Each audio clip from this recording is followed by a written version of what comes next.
একদিন পত্রিকায় দেখলাম যে বায়তুল মোকাররম মসজিদের খতিবকে সাসপেন্ড করা হয়েছে। তা আমি বায়তুল মোকাররমের খতিব সাহেব যেহেতু আজিমপুর কবরস্থানের পাশেই থাকেন, আমি হুজুরের গিয়ে দেখলাম যে হুজুরের মন খারাপ, অনেক আলেম ওলামা সেখানে বসা।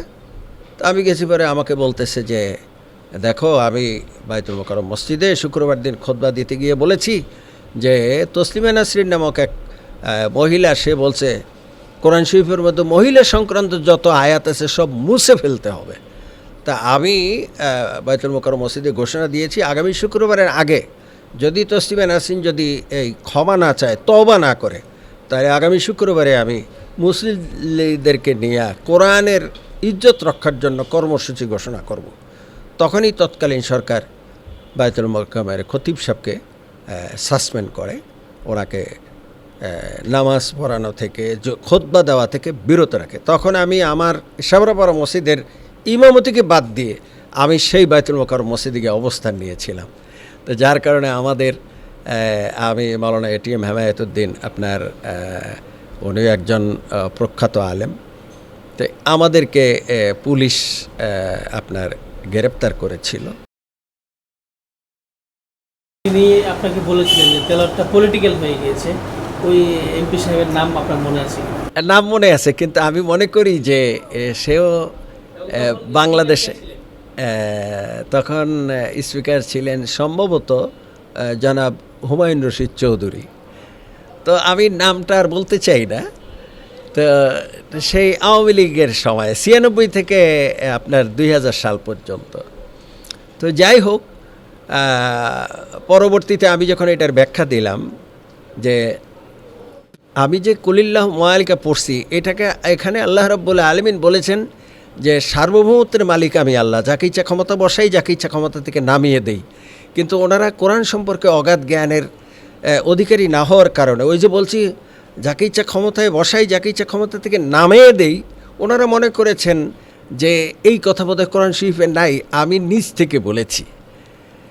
গতিকেই তারা আমাকে চার্জ করেছিল। তো যাই হোক, পরে যখন এটার ব্যাখ্যা আমি স্পিকার মহোদয়ের সামনে এবং এমপিগণের মহোদয়ের সামনে আমি যখন কোরআন শরীফের খুলে, আমি যে কোরআন শরীফ পার্লামেন্টে তেলাওয়াত করি মারিফুল কোরআন, যেটা পাকিস্তান থেকে উর্দুতে লেখা হয়েছিল এবং আমাদের বাংলাদেশে প্রখ্যাত আলেমে দিন মরহুম মকবুল মাওলানা মহিউদ্দিন খান সাহেব যেটার অনুবাদ করেছেন, আমি সেটা থেকেই তর্জমা পড়ে থাকি। তো এরপরে আপনার আমি দেশের বাইরে চলে গেলাম এবং আমেরিকায় টুইন টাওয়ারের পাশের মসজিদে আমারই এক ছাত্র, সেখানে ইমাম, আমি জুমা নামাজ পড়তে গেলে উনি আমাকে অফার দেন যে হুজুর আপনি নামাজ পড়ান। তো নামাজ পড়ার পরে ওই কমিটির লোক আমাকে ওখানে খতিব হওয়ার অফার দিলে আমি সেখানে 2 বছর ওখানে খতিব হিসাবে থাকি। পরে 2001 সালে আমি আবার বাংলাদেশে আসি, আবার তেলাওয়াত তরজমা, কারণ তখন তো বিএনপি সরকার আবার আসছে। মাঝখানে হুজুর একটি ঘটনা বলতে চাচ্ছিলেন তসলিমা নাসরিনের। তসলিমা নাসরিনের ব্যাপারে আমি তখন হলো মিরপুর শেওড়াপাড়া মসজিদের খতিব। তো একদিন পত্রিকায় দেখলাম যে বায়তুল মোকাররম মসজিদের খতিবকে সাসপেন্ড করা হয়েছে। এটা হলো 97 বা 98-এর ঘটনা সম্ভবত। তো আমি তখন, যেহেতু আমার ছোট্ট একটু মাথা গোজার ঠিকানা আছে লালবাগ, ওয়েস্টার্ন হাই স্কুলের পাশে আমার একটু নিজস্ব ফ্ল্যাট আছে।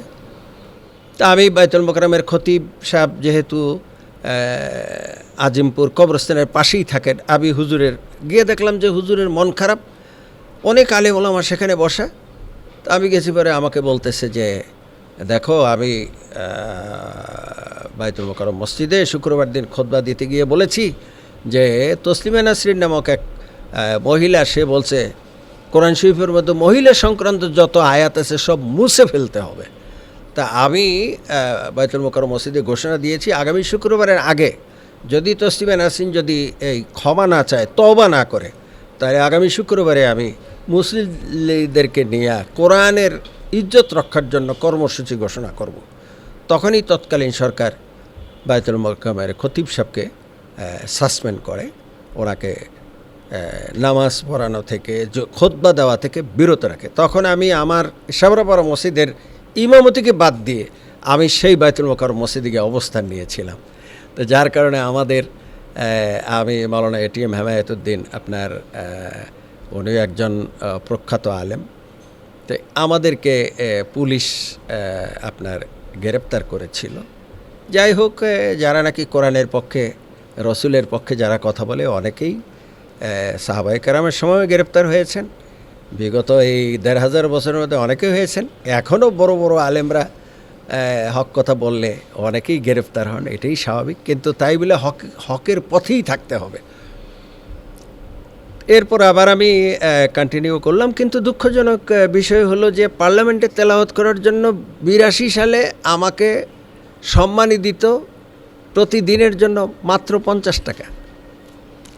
তখন চিফকারী ছিলেন আমাদের উস্তাদ কারি ওবায়দুল্লাহ শাহ হুজুর। এরপরে হুজুরকে আমি বললাম যে হুজুর এইটা কি? বললো যে বাবা, মানুষের কাছে না চেয়ে আল্লাহর কাছে চাও।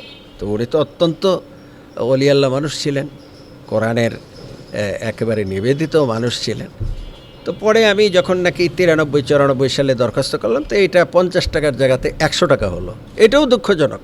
পার্লামেন্টে আইতে যাইতে 200-300 টাকা খরচ, কিন্তু সম্মানই হলো 100 টাকা। এরপরে আবার 2010 সালে আবার দরখাস্ত করলাম, তখন হইল মাত্র 350 টাকা। তো পরে আমি শেষ পর্যন্ত 2015 সালে আমি রিজাইন দিলাম, যেহেতু পকেটের টাকা দিয়ে পার্লামেন্টে তেলাওয়াত করতে হয়। তো পরে স্পিকার মহোদয় বললো যে আচ্ছা ঠিক আছে, আমরা বাড়াইয়ে দেওয়ার চেষ্টা করব। তো পরে 2015 বা 16 সালে গিয়ে সম্ভবত তখন 500 টাকা সম্মানে। তা আমার তো ছোট্ট একটু হজ এজেন্সি, ট্রাভেল এজেন্সি আছে। এই মতিঝিল থেকে আসতে যাইতে খরচ হইল 300-600 টাকা যদি সিএনজি নিয়ে আসি। আর যদি আপনার ওভারে আসি অথবা প্রাইভেট কার নিয়ে আসি, তাহলে আপনার 1000-2000 টাকা খরচ, কিন্তু সম্মানই হইল 500 টাকা। তো তখন আমি 2022 সালে রিজাইন দিই, যে পকেটের টাকা দিয়ে আমি 42 বছর তেলাওয়াত করলাম। এটা আমার যারা ছাত্র, যারা 10-12 জন একাধিক আন্তর্জাতিক পুরস্কার পেয়েছে, তাদের কেউ আমি এই 500 টাকার বিনিময়ে তেলাওয়াত করি এটাকে তারা সম্মানই মনে করে না, এটাকে অসম্মান মনে করে।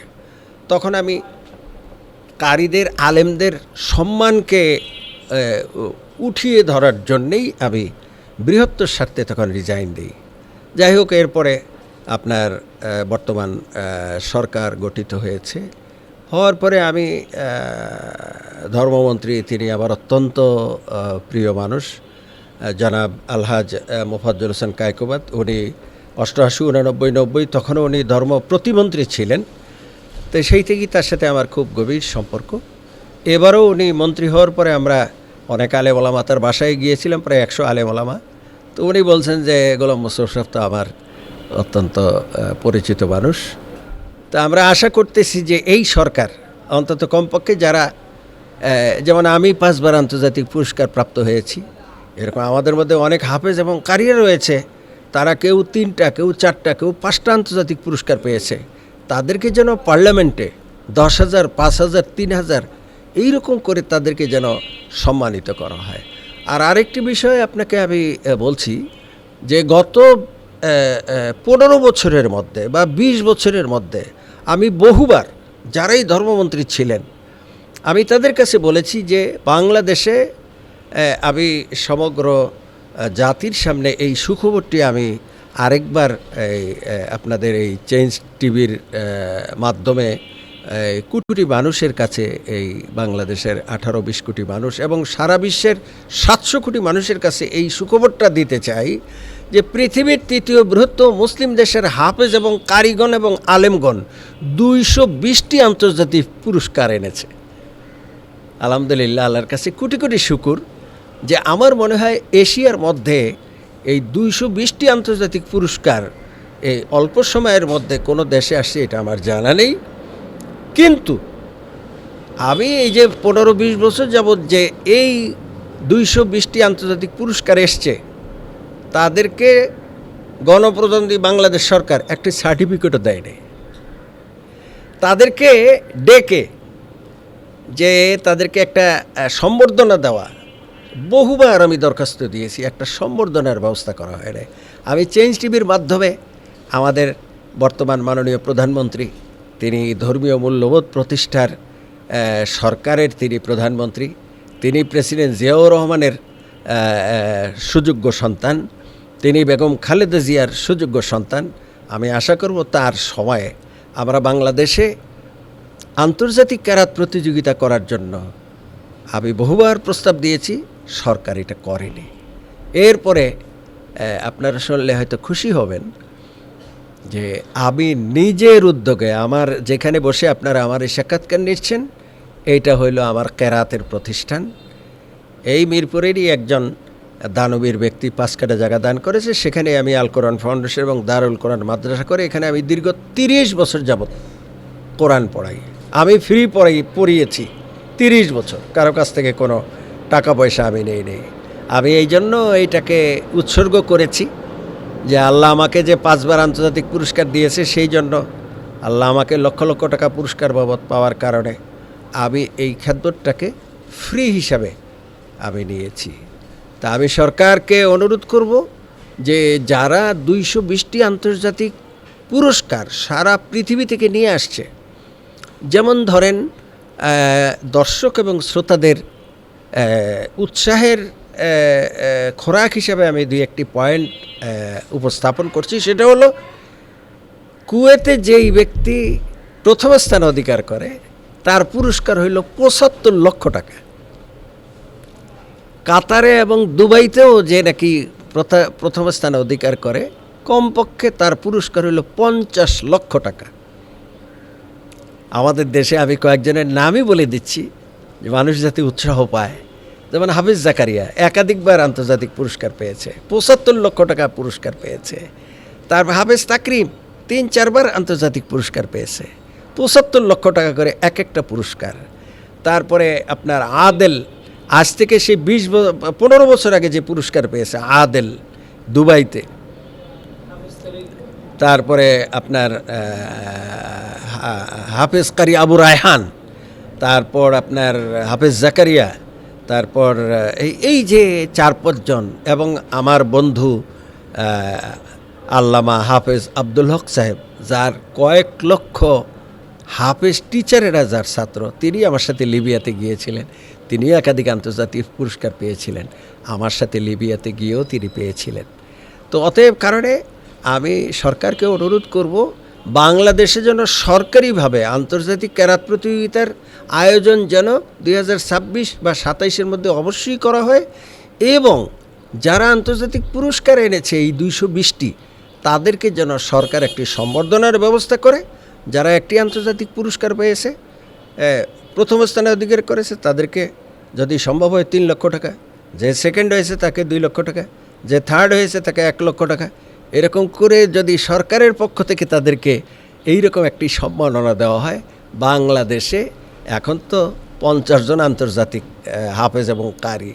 আমি মনে করি এইভাবে যদি সরকার এই বাংলাদেশের হাফেজ এবং কারিদেরকে, আলেমদেরকে যদি উৎসাহ দেয়, আমাদের দেশে শত শত আন্তর্জাতিক পুরস্কার আসার পথকে উন্মুক্ত করে দেবে।